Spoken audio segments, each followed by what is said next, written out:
Người ta nhỏ vài giọt nước suối linh lên món ăn. Chỉ thấy món ăn vốn bình thường không có gì đặc biệt, lập tức trở nên tươi sáng rực rỡ. Hương thơm ngào ngạt bay khắp nơi. Ông cố này, cơm cũng ăn rồi, rượu cũng uống rồi. Ông nên nói xem là chuyện gì chứ? Thực ra cũng không có gì tỏ tát, chỉ là đội chúng tôi muốn mua ít gỗ từ lâm trường bên cạnh. Đây là chuyện tốt mà. Lâm trường đang lo gỗ không vận chuyển ra được đây. Các ông qua kéo là được rồi. Chủ nhiệm Quách, ông cũng biết đội chúng tôi khó khăn về kinh tế, nên chúng tôi muốn thương lượng với ông. Có thể mua triệu trước được không? Đợi đội làm thêm nghề phụ kiếm được tiền, sẽ trả ngay. Không vấn đề gì, dù sao các ông cũng không chạy được. Đợi bán được đồ gỗ rồi trả họ sau. Nghe vậy, đội trưởng Cố cười gật đầu. Lại nhắc đến chuyện sửa đường. Lần này chủ nhiệm Quách không cười nổi nữa. Các ông định sửa đường thế nào? Chúng tôi muốn làm một con đường lớn, thông sang lâm trường bên cạnh là được.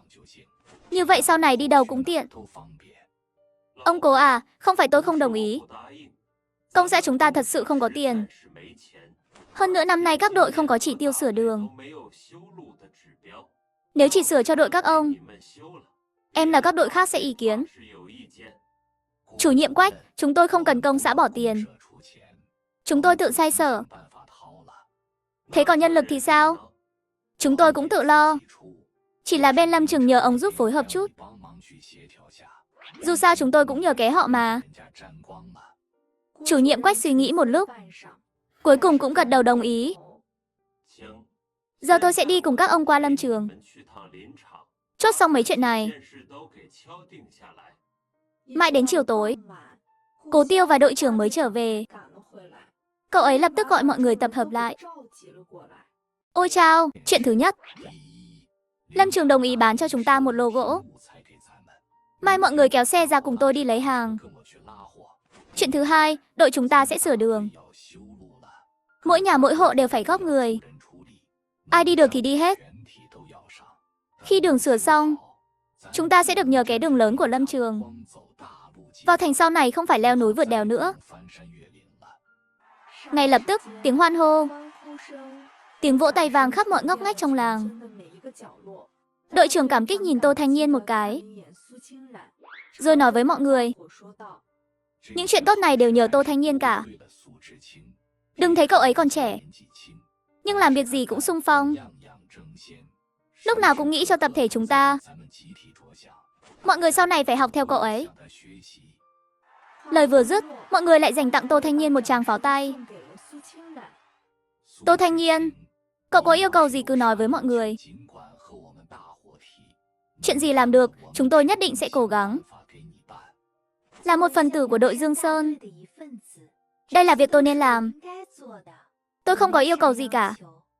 Sau khi kết thúc, đội trưởng định giữ Tô Thanh Nhiên cùng Nam Hưng ở lại ăn cơm. Nhưng dù nói gì họ cũng không chịu. Đành phải nhờ Cố Tiêu mang một con gà rừng qua.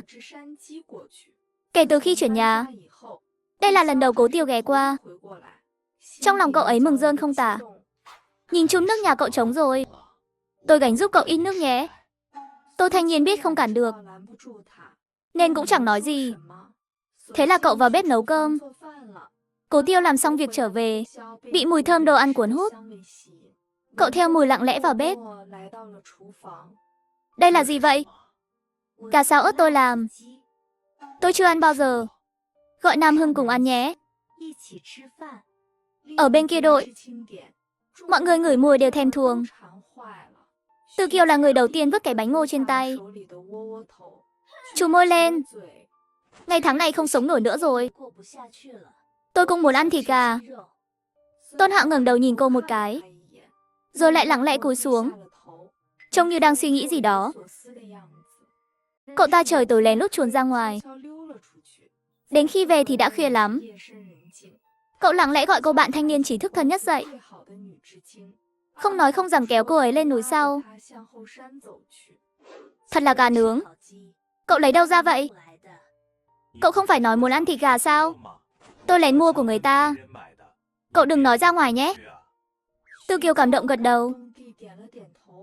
Hai người chia nhau từng miếng mà ăn. Sáng hôm sau, làng bỗng vang lên tiếng la mắng chói tai. Kẻ nào lòng dạ độc ác gà nhà tôi vậy? Đội trưởng nhíu mày, nghi ngờ nhìn sang Cố Tiêu. Nhìn tôi làm gì? Tôi bao giờ làm chuyện gà trộm chó đâu. Tôi ngày nào cũng bắt gà rừng. Vậy Quách Tứ Hải họ chắc chắn không phải rồi. Đúng vậy, 4 người họ tuy không đứng đắn, nhưng trong làng chưa từng làm chuyện này. Ông qua hỏi xem sao đã. Bảo bái đừng mắng nữa. Hôm nay còn họp động viên sửa đường nữa. Cố Thẩm nghe vậy vội vàng lao ra ngoài. Đến nơi thì đã có không ít người vây trong sân xem náo nhiệt. Bà Khúc, gà nhà bà mất rồi à? Ừ, tối qua tôi còn thấy mà. Sáng nay dậy đã không thấy đâu. Có khi nào nó bay ra ngoài không? Không thể nào, hàng rào nhà tôi cao thế. Nó chắc chắn không bay được. Chắc chắn là người. Tôi biết là ai. Nghe bà nói vậy, Tôn Hạo sợ đến toát mồ hôi lạnh. Vội kéo tay Từ Kiều một cái. Từ Kiều, cậu đừng nói bậy. Tô Thanh Niên hôm qua nấu thịt gà ở nhà. Mùi bay xa lắm. Mấy người thanh niên chúng tôi đều ngửi thấy. Hay bà qua hỏi cậu ta xem. Nghe vậy, Tôn Hạo lặng lẽ thở phào. Đám đông cũng xôn xao hẳn lên. Ôi chao, hình như tôi cũng ngửi thấy. Không thể nào. Tô Thanh Niên không phải người như vậy. Cố Thẩm cũng lo đến toát mồ hôi lạnh. Muốn biện hộ đôi lời cho Tô Thanh Niên. Nhưng lại không chắc thịt gà đó có phải con gà rừng Cố Tiêu mang tới hôm qua không? Thế là cậu chạy thẳng về nhà, muốn hỏi rõ mọi chuyện. Cố Thẩm đi rồi. Từ Kiều liền xúi bà Khúc đi hỏi Tô Thanh Niên xem sao. Có chúng tôi ở đây. Bà Khúc cứ yên tâm. Cậu ta mà dám làm bậy, chúng tôi sẽ đòi công bằng cho bà. Bà Khúc trong lòng không tin là Tô Thanh Niên làm. Nhưng chuyện đến nước này, đành phải chứng minh sự trong sạch của Tô Thanh Niên trước mọi người. Thấy vậy, mọi người cũng rầm rộ kéo nhau đi theo. Mọi người tìm tôi có việc gì vậy? Tô Thanh Niên, bà Khúc mất một con gà. Có phải cậu không? Cậu thấy tôi à? Hôm qua tôi ăn thịt gà thì sao? Chúng tôi đều ngửi thấy mùi. Cậu nhận hay không nhận? Hôm qua tôi đúng là ăn thịt gà. Nhưng liên quan gì đến chuyện bà Khúc mất gà? Từ Kiều, thôi bỏ đi. Chúng ta cũng không có bằng chứng. Tô Thanh Niên liếc nhìn Tôn Hạo phía sau cô. Mơ hồ nhớ lại động tĩnh tối qua của cậu ta. Trong lòng đã hiểu 8-9 phần. Từ Kiều, cậu cứ khăng khăng bảo tôi gà của bà Khúc. Cậu có bằng chứng không? Nếu vu oan cho tôi, cậu định làm sao? Muốn bằng chứng thì dễ thôi. Cho chúng tôi vào xem lông gà là được. Vậy cậu xem đi. Nhưng xem rồi làm sao chứng minh là của bà Khúc? Bà Khúc quý gà lắm. Chỉ nhìn lông là nhận ra ngay. Tôi thấy cậu chột dạ thì có. Thế này đi. Nếu tôi oan cho cậu, quy xin lỗi thì được gì? Cậu trước bao người làm xấu danh dự tôi, còn phải bồi thường tôi 2 con gà nữa. Được, cứ theo cậu nói mà làm. Chỉ vì một bữa gà xào ớt. Chỉ vì một bữa gà xào ớt mà bị người phụ nữ trước mặt mắng là kẻ trộm gà. Bà Khúc, đây là lông của con gà rừng tôi ăn hôm qua. Bà nhìn là biết ngay. Bà Khúc cầm lông gà xem kỹ, rồi bất đắc dĩ lắc đầu. Từ Kiều thấy vậy, lòng thắt lại, vội bước tới gần. Bà Khúc, bà xem kỹ lại đi. Chắc chắn là gà nhà bà mà. Không phải thật đâu. Lông này nhìn là biết của gà rừng ngay. Sao có thể thế được? Cậu lấy gà rừng ở đâu ra? Gà rừng là do con trai tôi bắt trên núi. Tôi bảo nó mang qua đây. Vậy nên, cô Từ, là cô đã vu oan cho Tô Thanh Niên rồi. Nghe vậy, mọi người lại xì xào bàn tán. Cô Từ, cô không phải vì chuyện trước đây mà cố tình đổ tội cho Tô Thanh Niên đấy chứ. May mà Tô Thanh Niên ăn gà rừng. Chứ nếu là gà nhà hay không lấy ra được gì. Chẳng phải sẽ bị cô gán cho cái mũ trộm cắp sao? Từ Kiều còn muốn cãi, nhưng vừa quay đầu, lại thấy khuôn mặt trắng bệch của Tôn Hạo. Nghĩ lại dáng vẻ lén lút của cậu ta tối qua, cô ấy bỗng hiểu ra mọi chuyện. Tô Thanh Nhiên, xin lỗi cậu. Là tôi hiểu lầm cậu rồi. Người lớn không chấp kẻ nhỏ. Tha thứ cho tôi lần này nhé. Hừ, tôi thấy không phải hiểu lầm, mà là kẻ trộm hồ bắt trộm. Cậu nói vậy là ý gì? Tối qua tôi dậy đi vệ sinh, thấy cô và Tôn Hạo cùng đi xuống chân núi. Lời vừa dứt, sắc mặt Từ Kiều lập tức trở nên khó coi. Tôn Hạo cũng liên tục lùi lại mấy bước. Thấy hai người vẫn không chịu khai, Cố Tiêu trong đám đông chậm rãi lên tiếng. Không nhận thì lên núi kiểm tra xem sao. Chỉ cần đốt lửa thì sẽ có dấu vết. Chỉ là đến lúc đó em là xấu mặt lắm. Nghe vậy, tuyến phòng thủ cuối cùng trong lòng Tôn Hạo cũng sụp đổ. Là tôi trộm, không liên quan đến Từ Kiều. Tôi mời cô ấy ăn, là tôi nhất thời mê muội. Rõ ràng là các người trộm gà của tôi, còn cố tình đổ cho người khác. Tô Thanh Nhiên thật khổ tâm quá. Trộm ăn thì cứ trộm ăn, còn cố ý hắt nước bẩn lên người ta, còn đáng ghét hơn cả kẻ trộm. Chúng tôi biết sai rồi. Chúng tôi sẽ bồi thường cho bà. Lấy gì mà bồi thường? Con gà của tôi mới bắt đầu đẻ trứng đấy. Trần Vệ Quốc, giúp tôi xin dùng chút đi. Xin lỗi nhé, tôi không thân với hai người. Dù trước đây ba người thân thiết nhất, nhưng giờ đây hai người họ lén lút ăn ngon sau lưng Trần Vệ Quốc, xong còn muốn cậu ấy giúp xin xỏ dùm. Ai mà chẳng tức giận chứ? Đội trưởng cũng tức lắm. Ngay trước mặt mọi người, mắng hai người một trận nên thân. Trước tiên hai người lấy hai con gà ra, đền cho bà Khúc và Tô Thanh Nhiên. Đợi cuối năm chia heo và cá, phần của hai người sẽ bị trừ đi. Xử lý xong vụ trộm gà, đội trưởng bắt đầu ngay việc động viên sửa đường.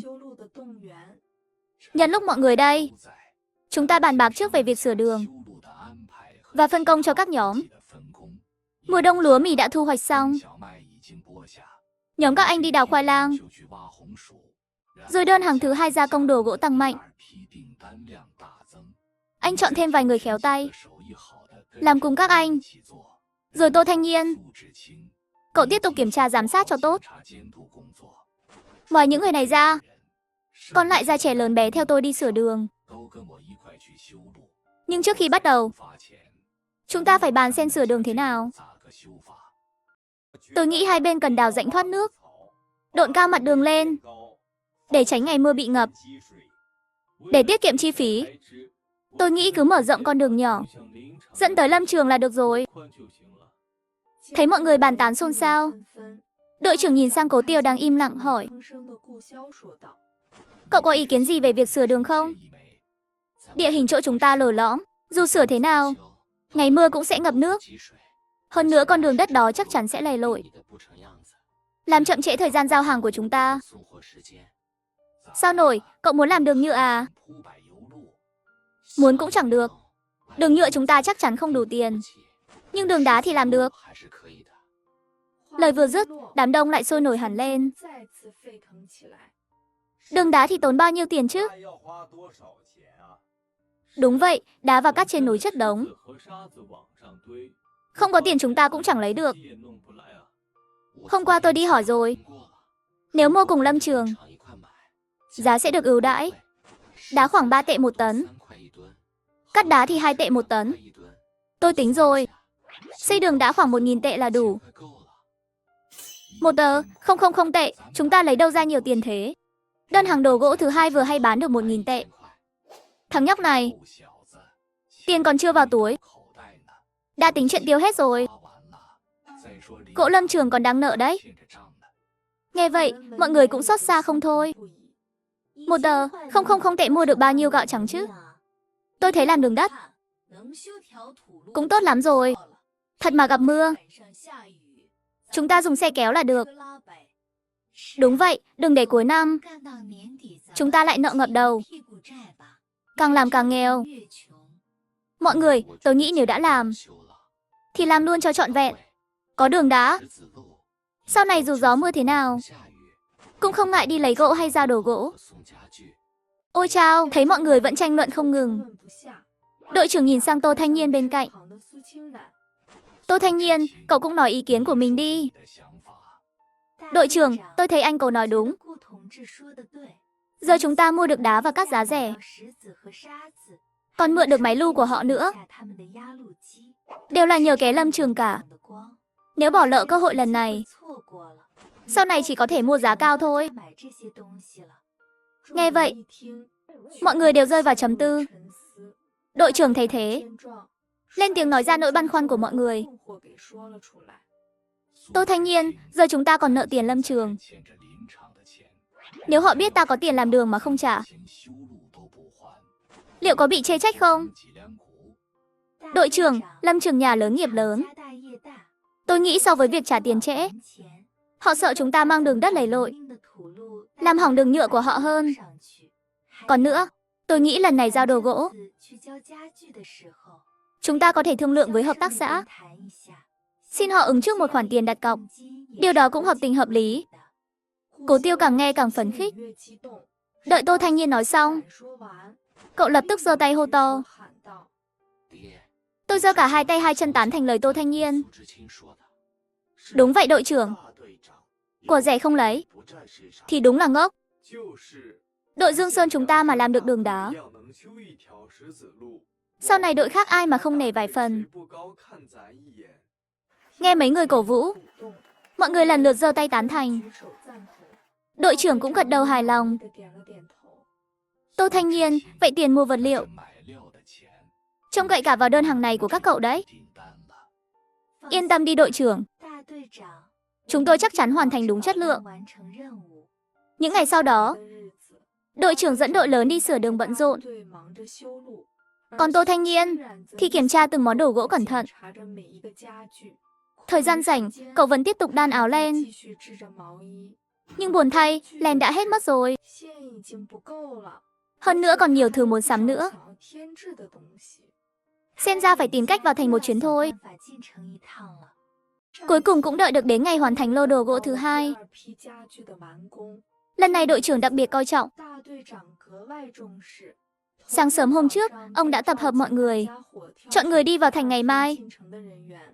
Và không ngoài dự đoán, Tô Thanh Nhiên được chọn. Sáng hôm sau, trời vừa hửng sáng, Tô Thanh Nhiên giao Nam Hưng cho Cố Thẩm trông nom, rồi vội vàng chạy ra đầu làng. Chẳng mấy chốc, đoàn xe kéo của đội Dương Sơn bắt đầu lên đường vào thành. Đến giữa trưa, mọi người đến nơi. 4 người cùng nhau đi giao hàng. Đội trưởng thì dẫn Tô Thanh Nhiên đi nhận tiền. Còn lại mọi người giải tán, tự do hoạt động. Đội trưởng Cố, đây là tiền của lô hàng này và đơn đặt hàng cho lô tiếp theo. Tốt lắm, chủ nhiệm Diêu. Chúng tôi nhất định giao hàng đúng chất lượng. Nếu không còn gì, tôi xin phép đi làm việc đây. Khoan đã, chủ nhiệm Diêu. Chúng tôi có chuyện muốn thương lượng với ông. Sau đó, đội trưởng ngập ngừng nói chuyện muốn xin tiền đặt cọc. Chủ nhiệm Diêu nghe xong, mặt lộ vẻ khó xử, không nói lời nào. Cố Tiêu vừa giao hàng xong trở về, thấy vậy, cười phá tan bầu không khí ngượng ngùng. Chủ nhiệm Diêu, chúng tôi chưa kịp nói với ông. Đội chúng tôi đang sửa đường. Đợi đường sửa xong, đừng nói là bàn ghế đi kèm, ngay cả tủ lớn chúng tôi cũng làm được. Ý của các anh tôi hiểu, nhưng trước đây chưa có tiền lệ này. Ông cũng biết, với số lượng đơn hàng hiện tại, chỉ dựa vào chúng tôi tự làm chắc chắn không kịp, nên đành phải bỏ tiền mua gỗ sẵn từ lâm trường. Chất lượng lô hàng này chắc chắn tốt hơn lần trước. Tôi biết đường lâm trường vừa sửa xong, mấy xưởng đồ gỗ quanh đây khôi phục cung cấp. Đồ gỗ của chúng ta có còn bán tốt nữa không? Thì khó nói lắm. Lời vừa dứt, sắc mặt đội trưởng và Cố Tiêu đều thay đổi. Họ vội cầu cứu nhìn sang Tô Thanh Nhiên bên cạnh. Nếu chủ nhiệm Diêu đang muốn dùng xưởng đồ gỗ khác để ép chúng tôi, thì chúng tôi cũng đành học theo thôi. Đội trưởng, tôi thấy lời của chủ nhiệm Diêu Chuyện tiền cọc chúng ta cứ tìm chỗ khác giải quyết vậy. Mấy hôm trước, phòng thu mua của Bách Hóa Tổng hợp không phải đã liên lạc mời chúng ta qua nói chuyện sao? Hay hôm nay chúng ta qua đó xem sao? Chủ nhiệm Diêu, chúng tôi nghe nói, hợp tác xã và Bách Hóa Tổng hợp là hai hệ thống khác nhau. Đội trưởng chúng tôi luôn lo hai bên cạnh tranh, nên không dám nhận lời ngay. Hôm nay đến đây cũng để báo trước với ông một tiếng. Nghe cậu ấy nói vậy, sắc mặt chủ nhiệm Diêu lập tức căng thẳng. Vị đồng chí trẻ này là ai vậy? Đây là Tô Thanh Nhiên mà đội chúng tôi chọn. Đồ gỗ đều do cậu ấy thiết kế lại. Tô Thanh Nhiên tuổi còn trẻ, nhưng năng lực rất xuất sắc. Hợp tác xã và Bách Hóa Tổng hợp đúng là cạnh tranh nhau, nhưng đều cùng chịu sự quản lý từ trên xuống. Bản chất thì không có cạnh tranh đâu. Tôi hiểu rồi, chủ nhiệm Diêu, nhưng ông cứ yên tâm. Quy tắc chúng tôi đều biết. Hàng mới chỉ xuất hiện trên quầy của một bên thôi. Cậu ấy tự tin vậy. Chẳng lẽ thật sự có liên hệ với Bách Hóa Tổng hợp? Tô Thanh Nhiên, không biết bên đó tìm các anh muốn mua loại đồ gỗ gì vậy? Chủ nhiệm Diêu, chuyên môn của ông chúng tôi tin tưởng. Nhờ ông xem giúp một chút. Chủ nhiệm Diêu cầm lấy xem. Sắc mặt lập tức thay đổi. Không ngờ cậu ấy còn trẻ vậy mà thiết kế được thứ vừa sang trọng, lại đơn giản mà không kém phần tinh tế. Đây chỉ là bản nháp thôi. Đội trưởng chúng tôi nói rồi, đội Dương Sơn không thể so sản lượng với các xưởng lớn. Sau này chúng tôi sẽ tập trung vào chất lượng và sáng tạo. Nói xong, Tô Thanh Nhiên đưa tay định lấy lại bản thiết kế. Chủ nhiệm Diêu do dự một chút, vẫn nắm chặt không buông. Tiểu Tô, tôi nghĩ kỹ rồi. Chúng ta hợp tác trước mà. Có thứ tốt cũng nên ưu tiên hợp tác xã chúng tôi. Có đúng không? Đúng là vậy thật. Nhưng chuyện thanh toán thì sao? Tôi phá lệ một lần, trả trước cho các anh 30%. Nhưng đồ gỗ mới phải ưu tiên chúng tôi. Không vấn đề gì. Chủ nhiệm Diêu, chúc chúng ta hợp tác vui vẻ. Hợp đồng cũng ký rồi, tiền cũng nhận rồi. Chúng ta mau về thôi. Giờ tôi nhìn ai cũng không thể giống người tốt. Do Tô Thanh Nhiên chưa làm được việc mình muốn, cậu bèn đề nghị với đội trưởng. Đội trưởng, hay mọi người về trước đi. Tôi muốn ghé qua chỗ chú tôi. Chỗ chú có mẫu đồ gỗ mới. Tôi muốn nghiên cứu kỹ một chút. Không thì làm ra thứ không ra gì, chẳng phải gây họa sao? Vậy cậu ở lại một mình không an toàn. Để Cố Tiêu ở lại với cậu. Tôi để lại xe đạp cho hai cậu. Mời các cậu về sau. Nghe vậy, Cố Tiêu mừng đến không khép miệng, gật đầu lia lịa đầy phấn khích. Đội trưởng, vậy chúng tôi ba người cũng. Ba người vừa định mở lời, lập tức bị Cố Tiêu cắt ngang. Ba người các anh bảo vệ đội trưởng cho tốt, phải luôn ở bên cạnh, đưa đội trưởng về an toàn. Đúng đúng, cậu nhóc này chu đáo thật. Đúng vậy, ba người các anh về cùng tôi, bảo vệ tôi cho tốt. Tiễn mọi người đi xong, Tô Thanh Nhiên cũng đã tìm được lý do thoái thác cho mình. Đồng chí, vậy tôi qua nhà chú tôi trước nhé. Mai giữa trưa đến sân lớn tìm cậu được không? Tối cậu ở nhà chú chắc không tiện đâu nhỉ? Tôi tính sau vậy. Thật không được thì tôi tìm Cố Tiểu Huệ chen chúc chút. Họ mà biết cậu qua, thế nào cũng rộn ràng một phen. Hay là thế này, tối cậu qua sân nhỏ ở đi, tôi dọn cho cậu một phòng. Như vậy không tiện lắm đâu. Nếu cậu sợ, tôi gọi Tiểu Lôi qua ở cùng cậu. Sân nhà tôi gần chợ đen, cậu muốn mua gì? Tôi còn có thể dẫn cậu đi. Cố Tiêu một hơi nói hết lý do đã chuẩn bị sẵn. Toàn bộ Tôn gia, sợ cậu ấy không đồng ý, càng sợ cậu ấy lại gặp phải gã đàn ông dai dẳng kia.